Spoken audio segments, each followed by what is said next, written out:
After studying this module, you shall be able to know the purpose and role of EIA in decision making, understand the strengths of EIA with regard to environmental management, also learn about the steps undertaken in EIA and understand these steps. Also evaluate the projects and proposals that require EIA and analyze the role of environmental management and auditing in EIA.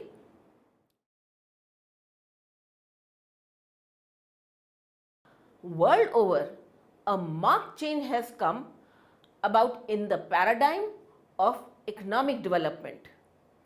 The requirement to balance environmental protection along with economic growth has been increasingly voiced over the years.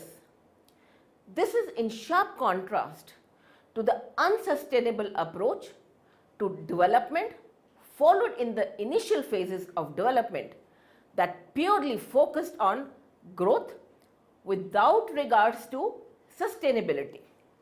The primary focus on economic growth has led to adoption of development projects that have had detrimental effects on environment. Externalities generated from these projects, mainly environmental consequences such as water and air pollution, land degradation, erosion of forest cover, threat to biodiversity among others. All these converged to lead to a degeneration of the quality of life despite economic growth. Consequently, there has been a broadening of our understanding of what constitutes development and the need for the environmental sustainability and safety as a critical aspect of the same.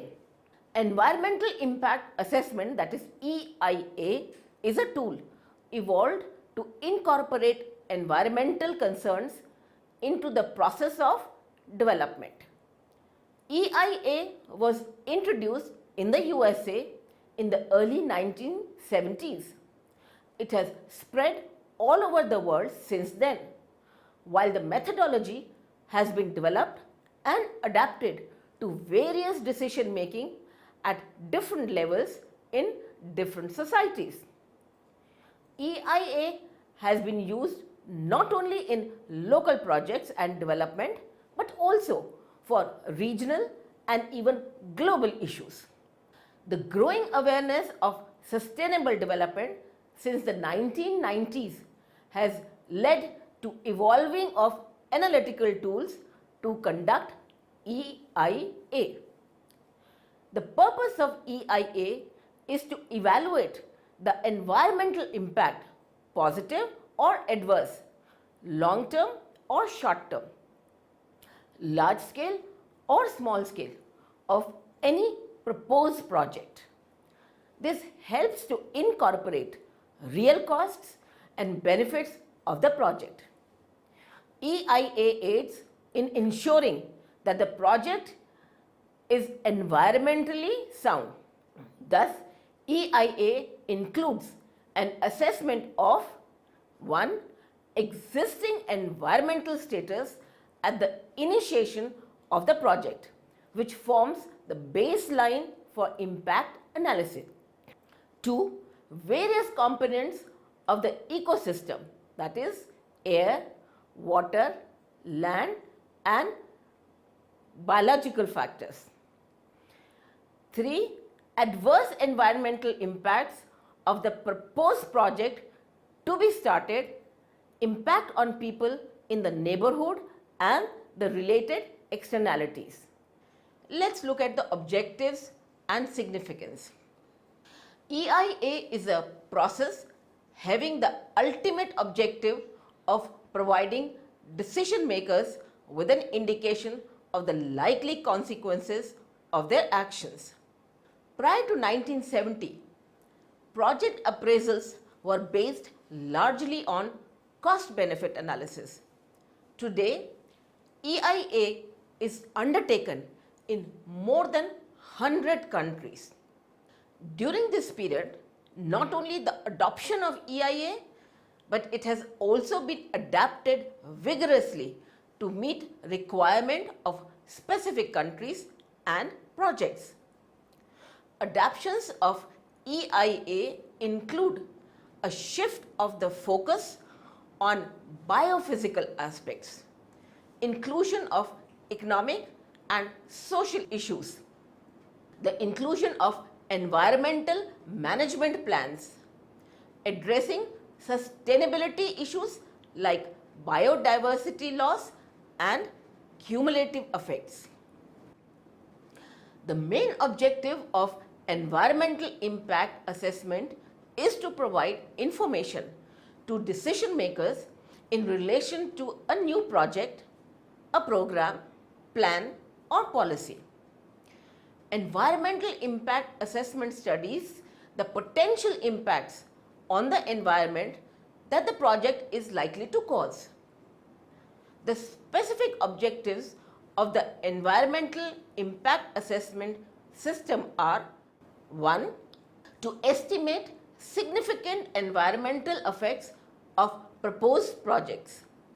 Its prime objective is to anticipate possible effects of the project on natural resources like soil, air, water, and biological system.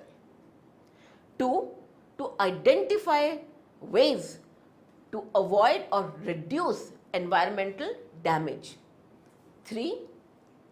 To prevent negative environmental effects by requiring implementation of feasible alternatives.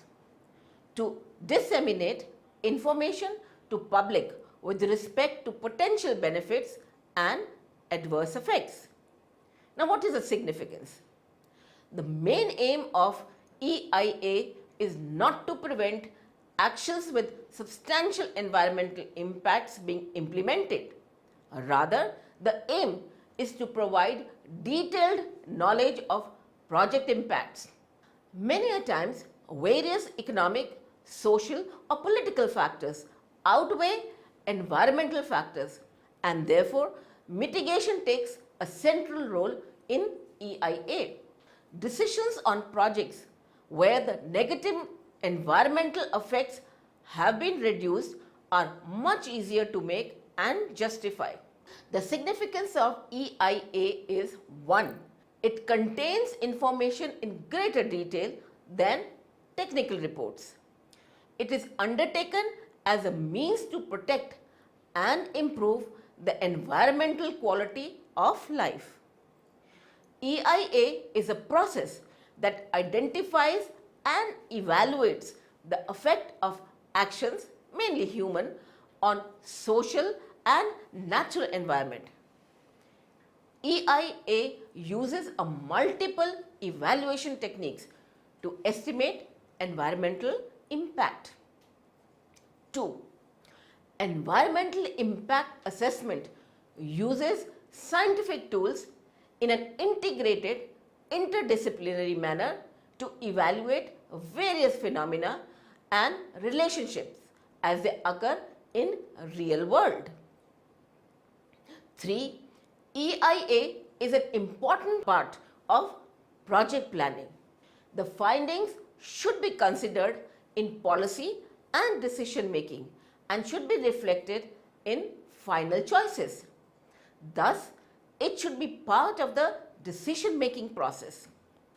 The findings of EIA should be focused on the significant and essential issues. It is also required to provide a sufficient explanation on why they are important and study its validity in order to facilitate a basis for policy decisions. EIA process is characterized by a number of steps dependent on the nature of the project. EIA has to be conducted in the initial phases of project analysis. The importance of an early start of the environmental impact assessment in a development project has been emphasized by many authors. The first step consists of a screening to decide if an EIA is needed, then scoping to identify the issues that need to be considered, project and environment description, and an identification of key impacts. Then comes impact prediction, evaluation and reviewing. All through the process, public participation and communication between different parties involved occurs. Now, what is the process of EIA? The first is screening.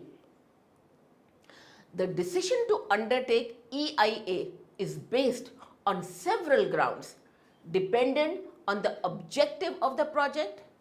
The process is to decide whether EIA will be undertaken or not. This is called screening.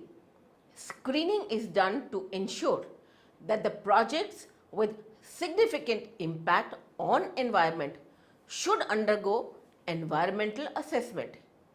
This is an early decision in the life cycle of the project.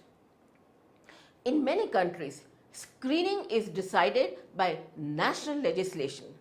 For example, the European Union countries have listed a series of projects that require EIA. Sweden requires EIA to be done for projects with considerable impact on environment. Screening also takes place without any legal legislation.